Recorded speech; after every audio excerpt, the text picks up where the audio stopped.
জি madam. Madam এখন তাহলে কি করব? কি করবে মানে? তুমি আরাফকে এক্ষুনি ঢাকায় পাঠিয়ে দাও। ওই মেয়েকে বিয়ে করতে হবে না। ওই মেয়ে বিয়েতে রাজি না তো সে কথা আগে বলিনি কেন? একবার চিন্তা করো, আমি এরপর আরাফকে বিয়ের জন্য কি রাজি করাতে পারবো? তুমি ওই মেয়ের ফ্যামিলিকে জিজ্ঞেস করো এরকমটা করার মানেটা কি।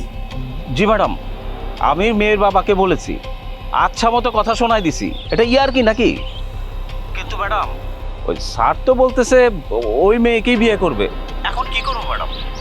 আচ্ছা তুমি আরাফকে ফোনটা দাও, আমি কথা বলছি। স্যার, ম্যাডাম কথা বলুন। মাকে বলে দেন আমি এখন কথা বলতে যাচ্ছি না। আমি আরও 3 দিন থাকবো, আমাকে যেন ডিস্টার্ব না করা হয়।